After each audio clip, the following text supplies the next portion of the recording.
The first human ship arrived without warning. At least that was how the story was told later. In truth, we had been watching the stars for weeks, praying that anyone would answer our desperate signal. Our world was dying, and every transmission we sent into the void carried the same message. We need shelter. Not weapons. Not soldiers, not war, just shelter. But the humans heard something else. I remember the moment clearly. I was standing in the central observation chamber of our orbital station when the long-range sensors began screaming with alerts. At first, the technicians thought it was a malfunction. Our systems were old, patched together from technologies borrowed from dozens of other civilizations. False readings were common. But this time the readings didn't disappear. They multiplied. Ships, hundreds of them. No, thousands.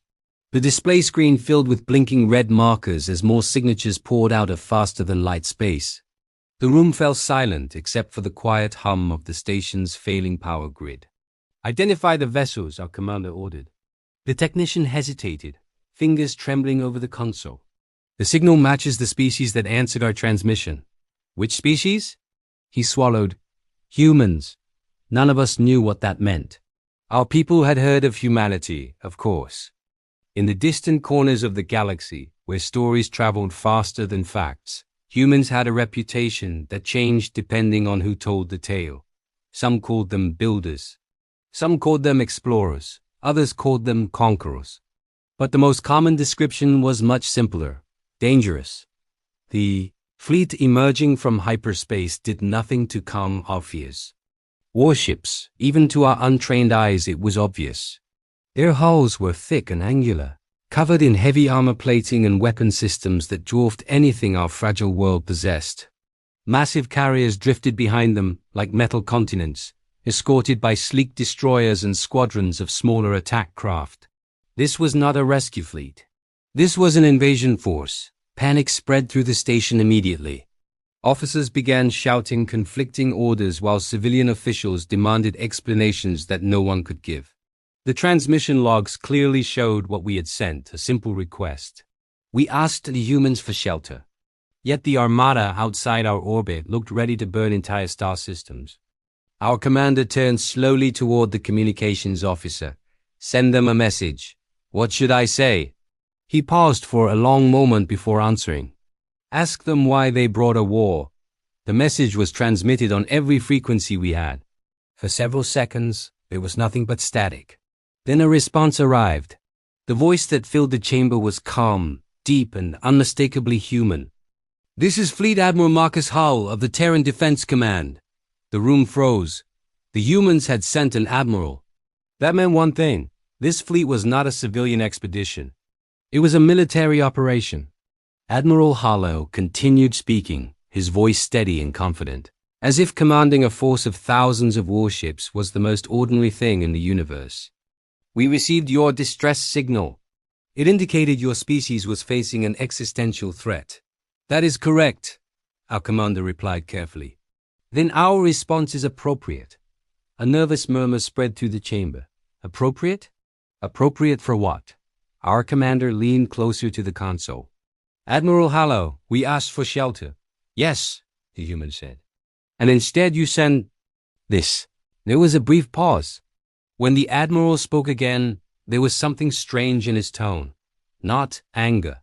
Not confusion, determination. You misunderstand our intentions. Then explain them. The human's answer would later be repeated across the galaxy for generations. You asked for shelter, Admiral Howe said calmly. And the safest shelter we know how to build. He paused. Is one protected by warships. The silence that followed felt heavier than gravity. Our commander stared at the tactical display filled with human vessels, destroyers, cruisers, carriers, bombers. A military force powerful enough to conquer entire civilizations. You brought an army, he said quietly. No, Admiral, Hull corrected. We brought a shield. Before anyone could respond, the station's long-range sensors erupted with alarms again. This time, the readings were far worse. A second fleet had entered the system. But these ships were not human, and they were coming for us. The technicians scrambled to identify them, but many of us already knew the answer. Their silhouettes alone were enough to send a wave of dread through the station, the Vraxian Dominion, the empire that had destroyed our homeworld. The reason we had begged the stars for shelter. Our commander looked back toward the human fleet filling the void outside our orbit. Thousands of warships, bombers, command ships, weapons powerful enough to shatter planets. And suddenly, for the first time since the Vraxians began hunting us, I felt something unfamiliar. Hope. Because when the humans saw the enemy fleet approaching, their armada didn't retreat. It moved forward. The moment the second fleet appeared on the scanners, every hope in the station seemed to freeze in place. The Vraxian Dominion had found us. For months we had believed we were hiding in the empty edges of the sector, drifting between forgotten stars and abandoned systems. Our people had fled across half the galaxy after the fall of our homeworld, sending distress signals into the dark while the Dominion hunted us like prey. And now they were here. The sensor screen glowed with hundreds of massive red signatures moving toward our planet. Vraxian warships were brutal designs, thick armored hulls shaped like jagged blades, built not for elegance but for destruction. Their weapons were infamous across dozens of star systems. Entire colonies had vanished under their bombardments. Our small refugee fleet would not last a single minute against them. The station command chamber erupted into panic again. Officers shouted orders that didn't matter anymore. Evacuation protocols were discussed even though there was nowhere left to evacuate to, and someone noticed something strange. The human fleet had already begun moving. On the tactical display, thousands of Terran ships shifted formation with perfect coordination. Massive carriers rotated slowly, while waves of smaller vessels accelerated ahead of them like a metallic tide. Destroyers slid into defensive lines around our planet, forming layers of protection between us and the approaching Dominion fleet. They were positioning themselves between us and the enemy. Our commander leaned toward the communications console again. "Admiral Halai, the Dominion fleet is entering attack range. We see them," the human replied calmly. There was no panic in his voice, no fear, just quiet certainty. "They outnumber you," our commander said. A soft chuckle echoed through the speakers. "Commander," Halai said, "they always do." For a moment no one spoke. We watched as the distance between the two fleets continued to shrink across the blackness of space. Then another voice appeared on the human channel, sharp and professional. "Admiral Vraxian fleet composition confirmed. 2 dreadnoughts, 12 heavy cruisers, approximately 100 strike vessels." "Understood," Harley replied. Our technicians quickly ran the numbers. Even with the human fleet present, the Dominion still had overwhelming firepower. Their dreadnoughts alone were capable of cracking planetary shields. If those weapons fired, our world would burn again. "Admiral Hala," our commander said carefully, "you should withdraw. This is our war, not yours." The response came instantly. "Negative, but you asked humanity for shelter," Harley interrupted gently. "And we gave it." The sensors suddenly detected another burst of activity from the human fleet. Dozens of sleek vessels detached from the larger formation and raced forward at incredible speeds. "Unknown human craft launching," one technician reported nervously.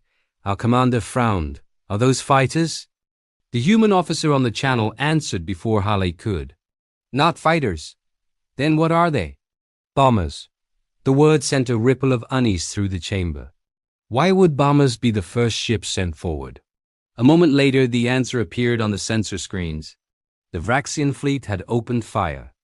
Brilliant lances of plasma erupted from their dreadnoughts, streaking across the void toward the Terran formation. The first wave of energy weapons was powerful enough to vaporize entire cruisers, but the human fleet didn't scatter. Instead, a shimmering barrier ignited across the front of their formation. A shield wall. The Dominion's opening volleys slammed into the defensive field, lighting up space with violent flashes of energy. The station trembled slightly even from the distant shockwaves. When the light faded, the Terran ships were still there. Not a single vessel had moved. "Shield integrity holding at 92%, the human tactical officer reported. Our technicians stared in disbelief.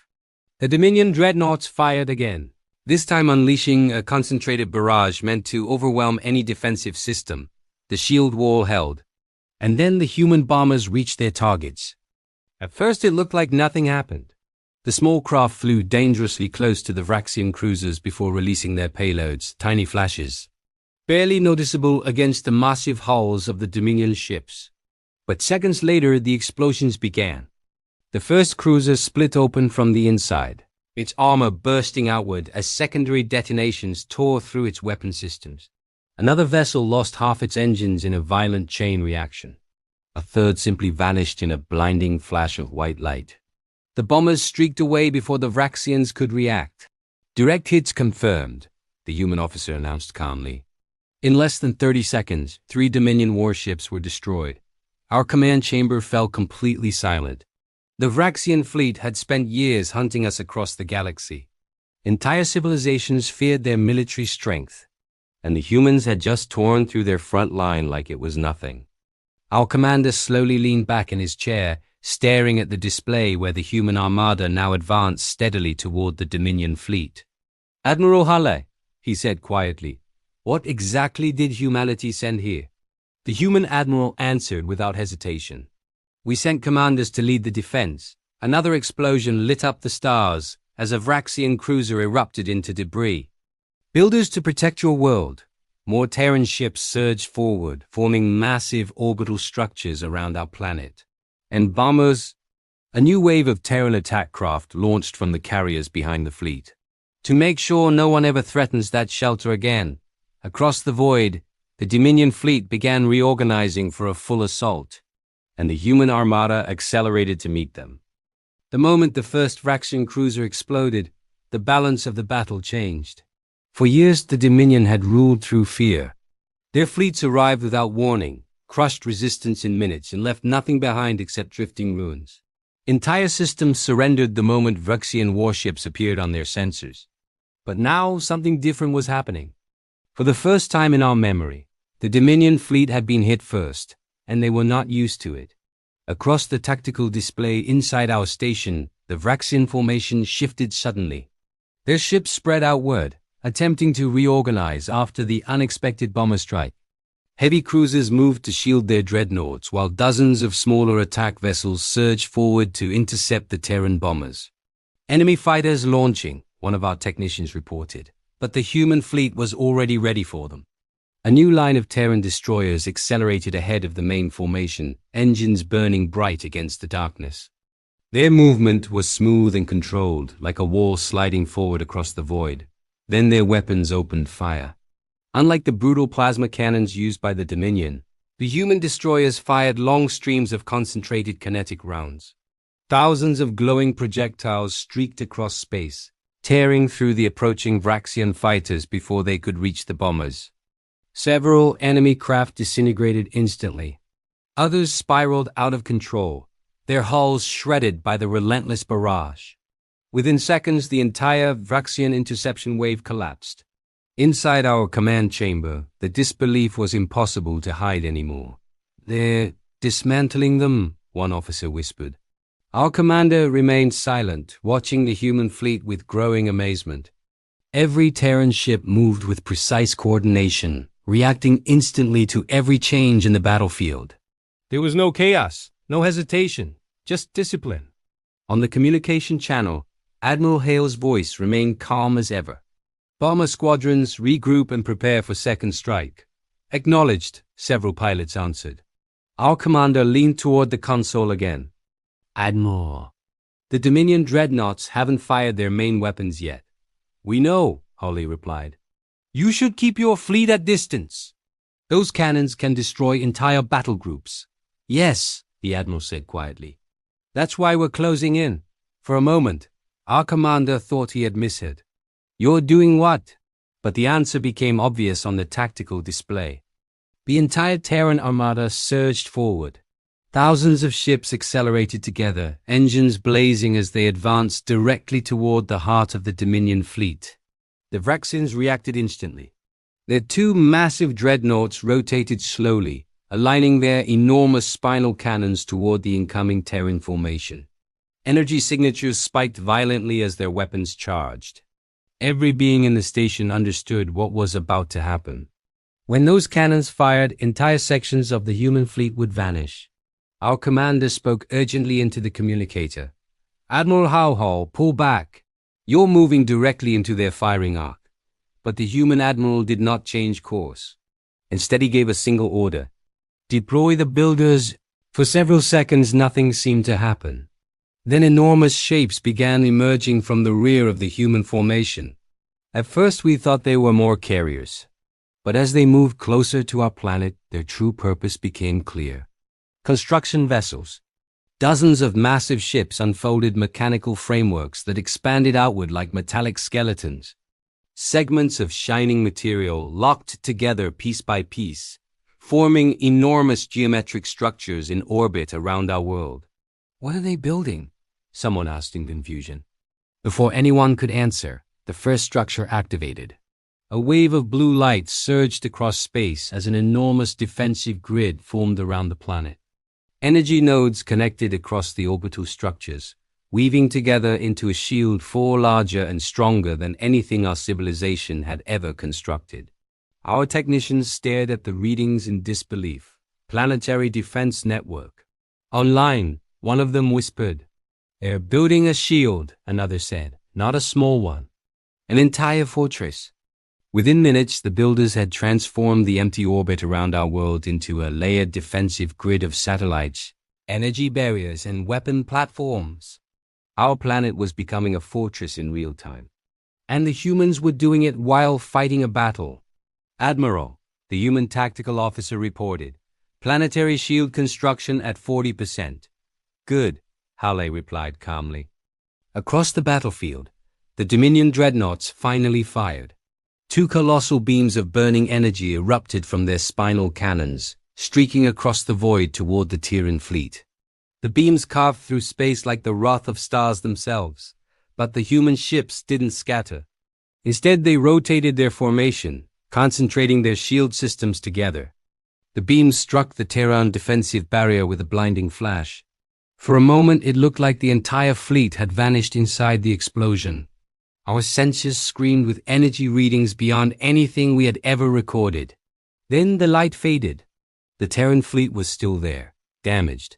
Several destroyers had lost power, and one cruiser drifted away trailing fire and debris. But the formation held, and now they were close enough to strike back. "Bomber squadrons," Admiral Howe said quietly. "Target the dreadnoughts." Hundreds of Terran bombers launched at once, pouring out from the carriers like a swarm of metal predators. They flew straight toward the largest ships in the Dominion fleet. For the first time since the battle began, the Vraxian formation showed signs of panic. Because if those bombers reached the dreadnoughts, the war would change forever. The Dominion dreadnoughts were the largest ships in the battle, but they were no longer the most dangerous. That title now belonged to the hundreds of Terran bombers racing toward them. Across the battlefield, the Vraxian fleet reacted with sudden urgency. Their cruisers shifted formation, moving to form a protective wall around the two massive dreadnoughts. Waves of strike fighters launched from hidden bays, flooding the space between the fleets in an attempt to intercept the bombers before they could reach their targets. From the observation chamber of our station, the void looked like it had come alive with fire. Thousands of small ships darted through space, weapons flashing constantly. Human destroyers poured streams of kinetic fire into the incoming Vraxian fighters while the bombers pushed forward through the chaos. Several bombers were destroyed almost immediately. Bright explosions marked their deaths as Dominion fighters managed to break through the Terran defensive line. But the rest kept flying. They didn't scatter. They didn't retreat. They moved in perfect formation, accelerating directly toward the towering dreadnoughts. Inside our command chamber, one of the sensor officers spoke with quiet disbelief. "They're not even trying to avoid the fighters." Our commander watched the display carefully. "No," he said slowly. "They're trusting their fleet to protect them, and the human fleet did exactly that." A line of Terran frigates suddenly burst forward ahead of the bomber squadrons, cutting directly into the swarm of Vraxian fighters. Their weapon systems fired continuously, shredding enemy craft in rapid succession. Behind them, Larger human cruisers unleashed powerful missile salvos that streaked through the battlefield like blazing comets. Each missile split into multiple warheads, overwhelming the Dominion interceptors. The sky between the fleets became a storm of explosions. And through it all, the bombers kept coming. Distance to dreadnought targets, 12,000 kilometers, a human pilot reported over the open channel. The Vraxians realized the danger at the same time. The cruisers guarding their dreadnoughts surged forward, attempting to physically block the bombers' approach. Massive plasma cannons fired again and again, filling the path ahead with deadly energy bursts. Several Terran bombers vanished in sudden flashes of light, but more pushed through. The Dominion's defensive line began to crack. Inside our station, no one spoke anymore. We simply watched the tactical display as the distance continued shrinking. 10,000 kilometers, 8,000, 6,000. The bombers were almost there. "Admiral," the Terran tactical officer said calmly, "enemy dreadnought weapons charging again." Our commander felt a chill run through his body. If those massive cannons fired at such close range, the Terran bombers would be completely annihilated. But Admiral Hale didn't hesitate. "Prepare counter-fire," he ordered. On the tactical display, the largest human ships suddenly rotated into position. For the first time since the battle began, the Terran fleet revealed its heaviest weapons. Gigantic rail cannons extended from the hulls of several battle cruisers. Their barrels glowed faintly as enormous magnetic systems powered up. Even our distant sensors could feel the energy building. "What are those?" one of our officers whispered. The answer came seconds later. Fire. The human battle cruisers unleashed their weapons simultaneously. Massive kinetic rounds, each the size of small spacecraft, were hurled across space at incredible velocity. The projectiles tore through the battlefield in near silence, moving so fast they were almost invisible. The first round struck a Vraxian cruiser directly in the center of its hull. The ship simply ceased to exist. The impact punched completely through its armored structure, tearing it apart in a violent explosion that scattered debris across thousands of kilometers. The second round struck another cruiser protecting the dreadnought. It shattered the ship in half. Suddenly, the defensive wall around the Dominion dreadnoughts had a hole, and the Terran bombers flew straight through it. "Bombers entering strike range," a pilot announced. The massive dreadnoughts tried to adjust their weapons, attempting to track the incoming craft. Smaller defense turrets across their hulls opened fire desperately, filling the surrounding space with plasma bursts. But the bombers were already too close. One after another, they released their payloads. Dozens of small warheads streaked toward the dreadnoughts, attaching themselves to the massive hulls like tiny metallic insects. At first, it looked harmless. The Dominion ships were enormous.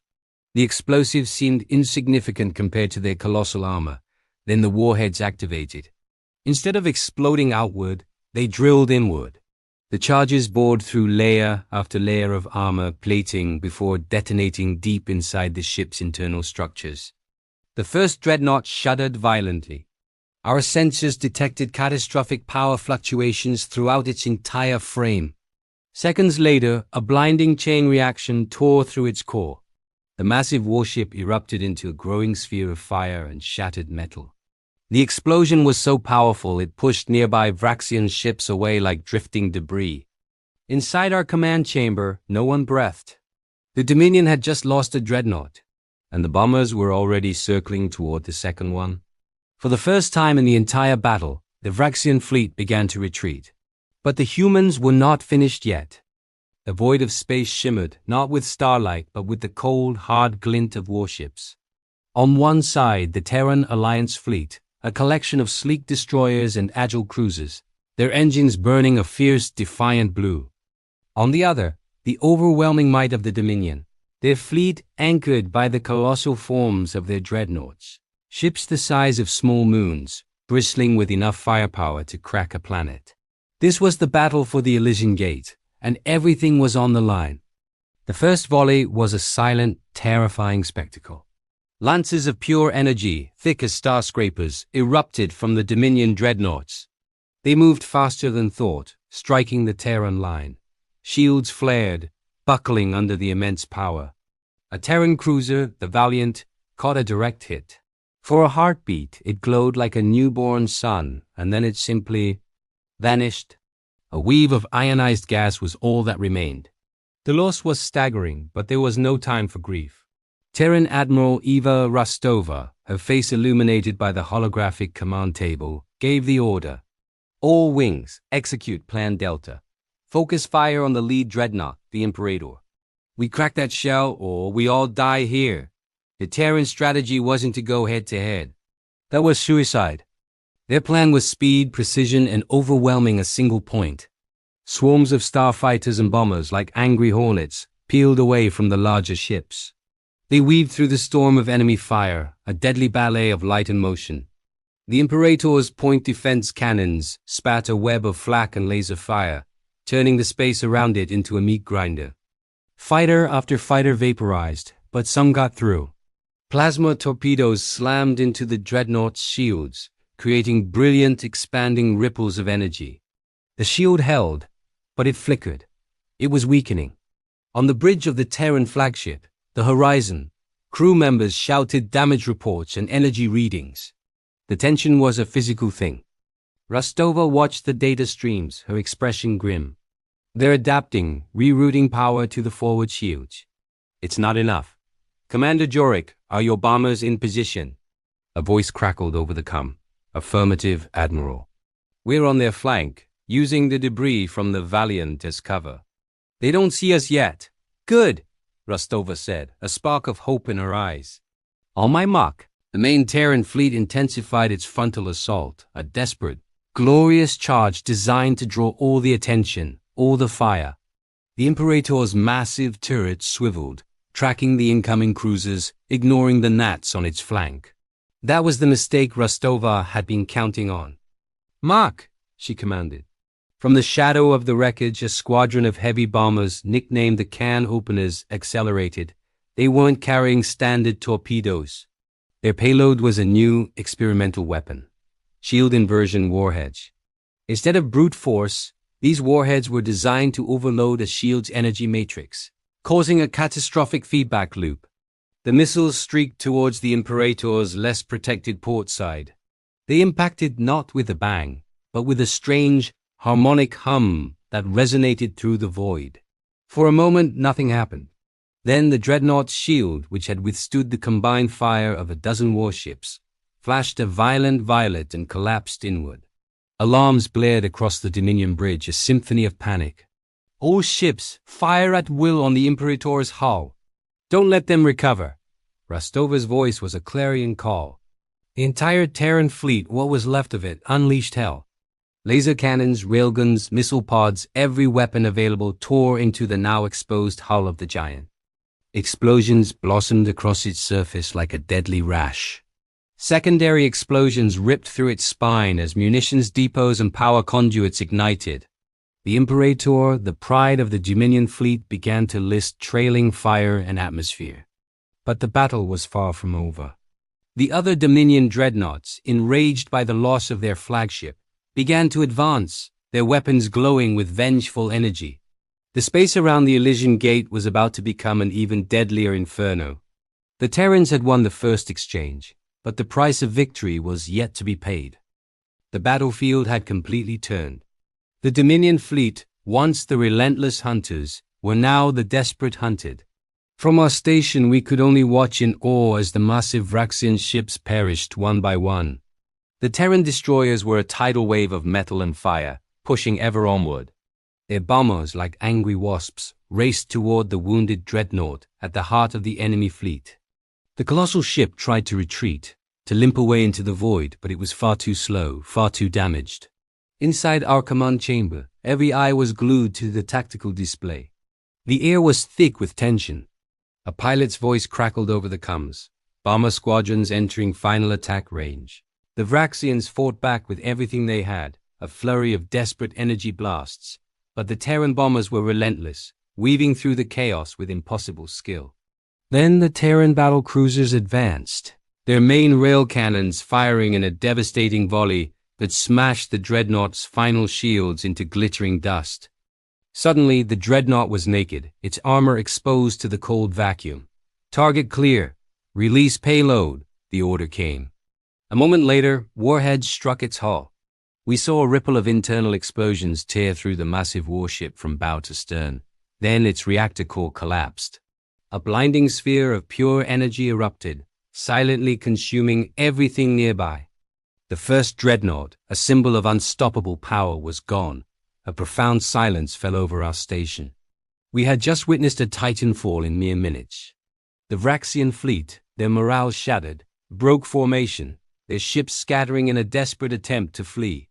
But Admiral Hale's calm, resolute voice cut through the static. Interceptor wings pursue. Do not let them escape. Sleek Terran ships, built for speed, streaked across the battlefield. They weren't destroying the fleeing vessels. They were disabling their engines, their weapons, systematically capturing them one by one. This wasn't just a victory. It was complete and total domination. As the last of the enemy ships were secured, our planetary defense network finally came online. A shimmering blue energy shield enveloped our world, a promise of safety. Our commander, his voice filled with reverence, contacted the Terran flagship, Admiral HFY.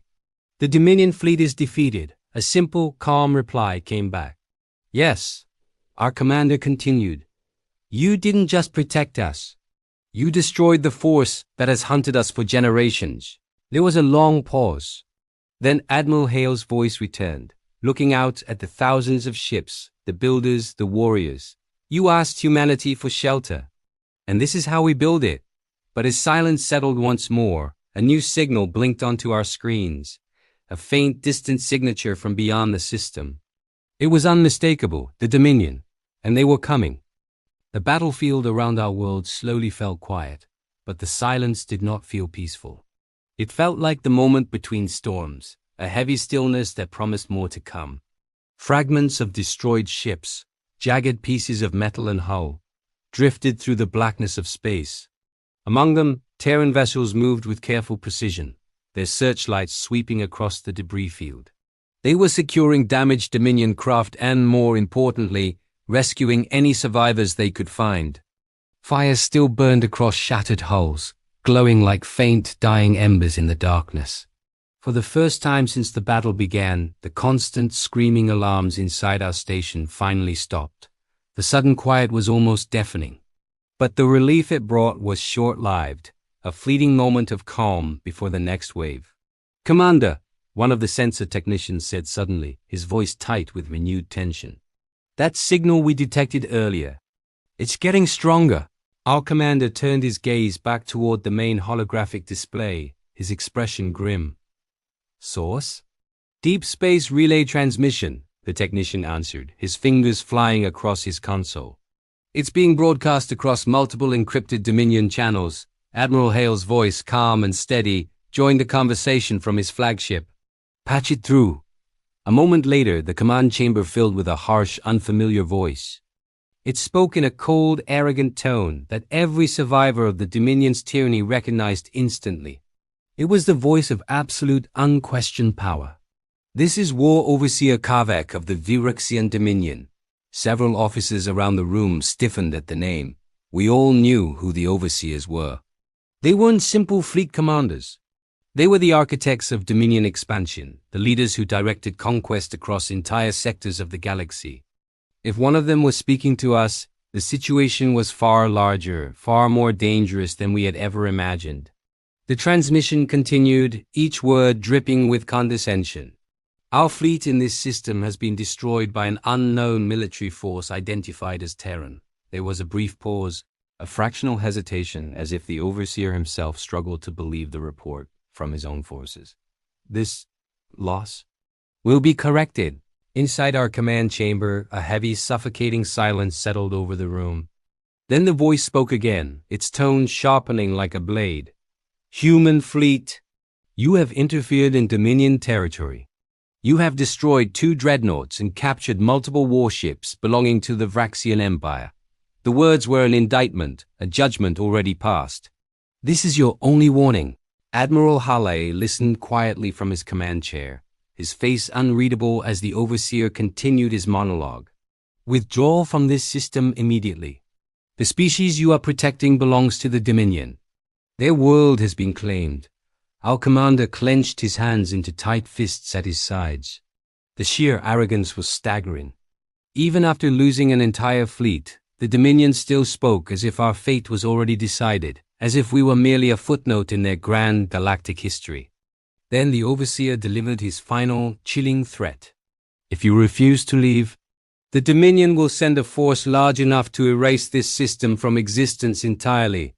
The transmission ended, plunging the room back into silence. The Overseer's words hung in the air like a death sentence. For several long seconds, no one said anything. Finally, our commander spoke, his voice quiet but heavy with the weight of that threat. They're going to send another fleet, probably several, Admiral Hall replied, his tone unnervingly calm. The commander looked back toward the view screen, where the human fleet filled the space around our world, a shield of steel and light. You've already done more than we could have ever hoped for, he said, his voice filled with gratitude and despair. If the Dominion returns with their full strength, you should leave. Save yourselves. The answer from Admiral Hala was immediate and absolute. No. The single word hung in the air, a defiant counterpoint to the Dominion's threat. But you heard the Overseer, our commander insisted, his voice rising with desperation. The Dominion doesn't stop, they don't negotiate. If they decide to take this system, they will send thousands of ships. We're aware, Halley said simply. Our commander stared, bewildered. And yet you still stay? For the first time since the battle began, the human admiral's calm voice carried a faint edge of something stronger, something deeper. It was conviction, forged in fire. You asked for shelter, he repeated. Yes, our commander affirmed. And shelter, Halley stated, only works if it lasts. Our commander's eyes drifted to the massive defensive network now surrounding our planet. The orbital shield grid, a human creation, glowed softly against the endless darkness of space while their warships continued their vigilant patrols. It was an incredible display of military power. But even this mighty fleet might not be enough to survive a full-scale Dominion invasion. They will come with everything they have, the commander warned one last time. Admiral Harlow didn't argue the point. Instead, he turned his attention to someone else on his bridge. Status of long-range communications? A new, unfamiliar voice answered from the human flagship. Signal is ready, Admiral. Good. Our commander frowned, a flicker of confusion on his face. Signal? What signal? Hale's attention returned to our channel. You should know something about humanity, Commander. What is that? We rarely fight alone. As he spoke, a powerful transmission suddenly erupted from the human fleet. Our station's sensors screamed in protest, struggling to process the sheer magnitude of it. The signal was massive, far stronger than anything our systems were designed to handle. This wasn't just a message. It was a broadcast on a galactic scale, a flare sent soaring into the deepest reaches of space. What did you just send? Our commander asked, his voice a mix of awe and apprehension. Admiral Hale's answer was simple and profound. A call. For what? The human admiral paused for just a moment, letting the weight of the moment settle. Then he said the words that would change the fate of our world and perhaps the galaxy forever. For everyone else. Before our commander could even begin to process what that meant, the long-range sensors lit up with new alerts. Hyperspace disturbances, dozens of them, then hundreds. New ships were arriving. But these vessels were not Dominion. Their energy signatures were Terran. One after another, massive warships began emerging from faster-than-light transit at the edge of the system. Carriers the size of small moons. Sleek, deadly destroyers. Towering battlecruisers bristling with cannons. Entire fleets appearing as if from nowhere, answering the call. Within minutes, the number of human ships in our system doubled. Then it tripled. The empty darkness that had felt so vast and threatening just moments before was now filled with steel, engine fire, and the undeniable presence of an unimaginable military force. Our commander stared at the growing armada, his face a mask of stunned silence. The display screen was a sea of friendly icons, a tide of allies flooding our home system. Finally, he found his voice, barely a whisper. How many fleets did you call? Admiral Hala answered, his voice as calm as ever, but now imbued with the power of the thousands of ships at his back. All of them. The stars around our system began to disappear. At first it was difficult to understand what we were seeing. The long-range sensors kept reporting new hyperspace ruptures at the edge of the system, but the numbers didn't make sense. No fleet moved in such numbers. No species mobilized this quickly. Yet the evidence was impossible to ignore. Every few seconds another wave of Terran ships tore out of faster-than-light space, their engines blazing as they joined the growing armada surrounding our planet. The darkness beyond the orbit of the outer gas giant was filling with metal hulls and drifting formations of warships. Inside our command chamber, the tactical display became almost impossible to read. Where earlier there had been a few thousand Terran ships, now the screen showed tens of thousands. And the arrivals were not slowing down. New fleet signatures confirmed, one of our technicians said quietly. Multiple task forces entering the system. Another officer stared at the readings in disbelief. These aren't reinforcements. This is a full mobilization. Our commander leaned closer to the console. Admiral Halo, how many ships does humanity actually have? The human admiral took a moment before answering. More than we usually need. On the tactical display, massive Terran carriers drifted into position around the system as outer regions while battlecruiser groups formed defensive lines. New destroyer squadrons took over patrol duties from the ships that had been fighting earlier. It was like watching an entire civilization arrive at once, and they were still coming. One of our sensor officers suddenly spoke again. Commander, I'm detecting something even larger. The display shifted, zooming toward a distant hyperspace rupture forming far beyond the main Terran fleet. At first it looked like a small star appearing out of nowhere. Then the object emerged fully into real space. Gasps filled the command chamber. The ship was enormous. It dwarfed every other vessel in the system. Even the Dominion dreadnoughts that had terrified us earlier would have looked small beside it. Layers of armored hull stretched for kilometers, covered with countless weapon systems and shield emitters. Human supercarrier, a Terran officer reported calmly over the channel. Behind it, two more massive ships appeared, then another. These weren't normal warships. They were mobile command fortresses. Our commander stared at the display in disbelief. You brought cities, Admiral Halo corrected him. No, we brought headquarters. The enormous vessels slowly moved toward the center of the Terran formation, their presence instantly becoming the focal point of the entire armada. Within minutes, hundreds of smaller ships began docking with them while communications signals flooded the system. Human commanders were coordinating something big. Admiral, one of the Terran officers reported, major fleet elements now assembled, waiting for operational command. Our commander looked between the display and the communicator.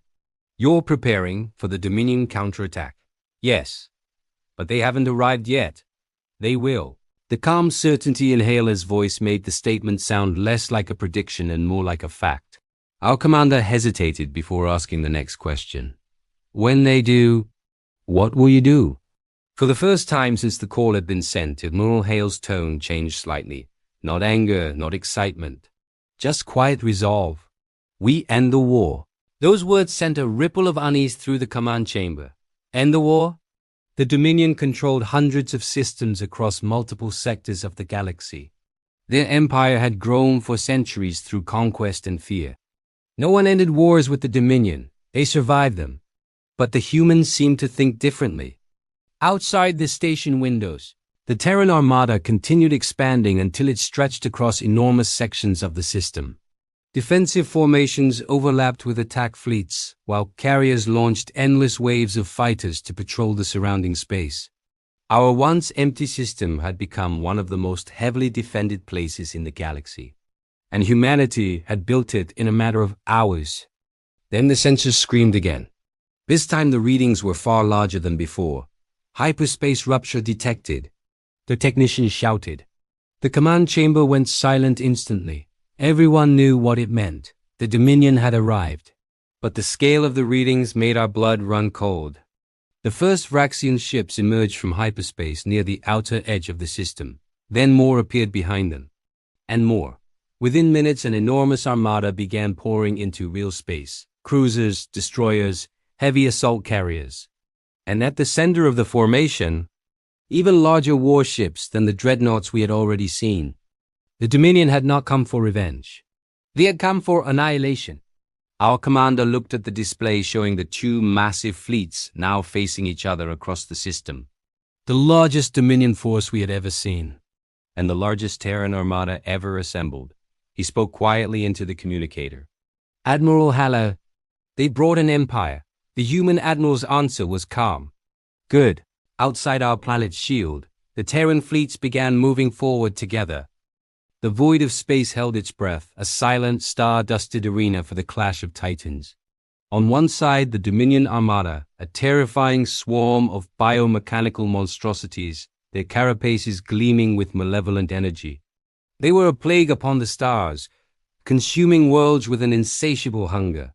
Facing them, the Terran fleet, a defiant line of steel and fire, the last bastion of 100 star systems. Our ships, though outnumbered, were not outmatched. Every captain, every pilot, every soldier stood ready. We were the wall against the coming night. The opening salvo was a light show of annihilation. Dominion plasma lances, sickly green and devastatingly powerful, tore through the cosmos. But our commanders were veterans of a dozen such engagements. We met their charge not with a rigid wall, but with a fluid, calculated dance of death. Our smaller frigates, nimble and quick, darted between the enemy's heavy cruisers, drawing their fire and peppering their weaker flanks with railgun slugs. The Dominion, accustomed to brute force, found their formations in disarray. Their monolithic ships, designed for frontal assaults, struggled to track our agile wasps. Above the fray, our carriers unleashed their fury. Squadrons of Starfire interceptors and Havoc bombers descended upon the enemy like avenging angels. You could hear the comms chatter, a symphony of professional calm amidst the chaos. Fox 2, target locked on the big boy's primary weapon array. Confirmed, striker lead. Give 'em hell. Explosions blossomed like silent, deadly flowers across the hulls of Dominion dreadnoughts. They were bleeding, but they were far from beaten. Their sheer numbers began to tell. For every one of their ships we crippled, two more seemed to take its place. Our forward line began to buckle under the immense pressure. Shields flickered and failed. We were taking losses, heavy ones. The bridge of the flagship, the TCS Everest, was a tense hub of controlled panic. Alarms blared as a plasma bolt grazed our port side. Just as despair began to creep in, a calm voice cut through the noise. Admiral Thorne, a legend forged in the fires of 100 battles, stood on the command deck. He looked at the tactical display, not with fear, but with a predator's focus. They've taken the bait, he said, a grim smile on his face. All wings execute maneuver Epsilon 7. Now, on his command, our fleet did the unthinkable. Instead of retreating, the central line of battleships charged forward, directly into the heart of the Dominion's densest formation. It looked like suicide. The Dominion commanders, arrogant in their apparent victory, pushed forward to crush us. And that's when the trap sprung. From behind the cover of a nearby gas giant, a new energy signature flared to life. It wasn't just a few ships. It was the entire 3rd and 5th Reserve fleets. Hundreds of fresh Terran warships, engines burning bright blue, warped into the battlefield, appearing directly on the Dominion's exposed rear flank. A pincer of unimaginable scale. The Dominion's communications lit up with sheer, unadulterated panic. They were surrounded, caught between the anvil of our charging battleships and the hammer of our reinforcements. The battle turned into a slaughter. Our newly arrived cruisers unleashed devastating broadsides into the unshielded engines of the Dominion dreadnoughts. Our bombers, now facing minimal resistance, performed run after run, turning the enemy's most powerful assets into drifting tombs. The resolve of the Dominion, built on fear and conquest, shattered completely. Their biomechanical ships, lacking any sense of self-preservation, fought to the last, but their command structure had collapsed. The rout was absolute. As the last Dominion vessel exploded in a silent, brilliant flash, a profound quiet fell over the comms channels. The void was once again still, but now it was littered with the wreckage of our would-be conquerors.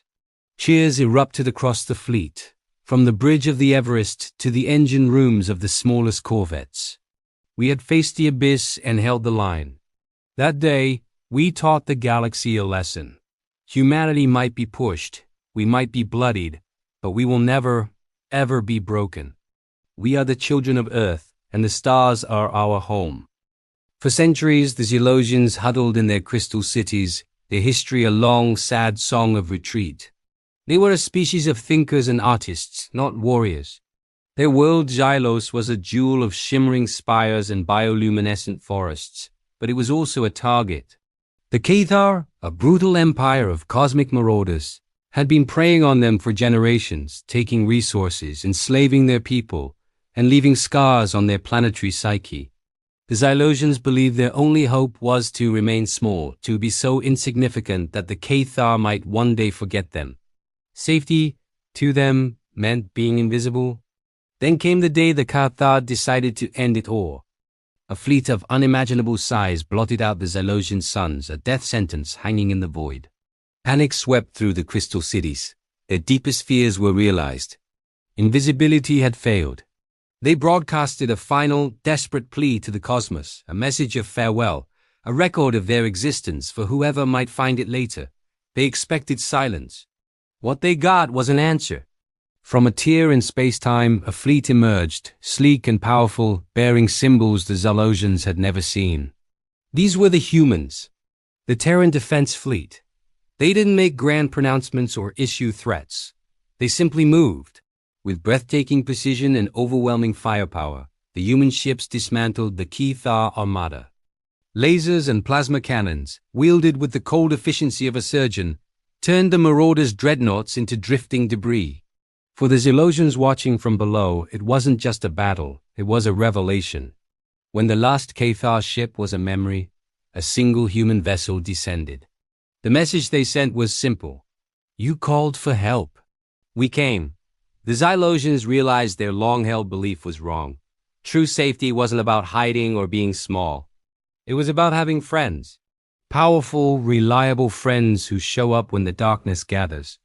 That day, the Xylosian concept of the universe was reborn.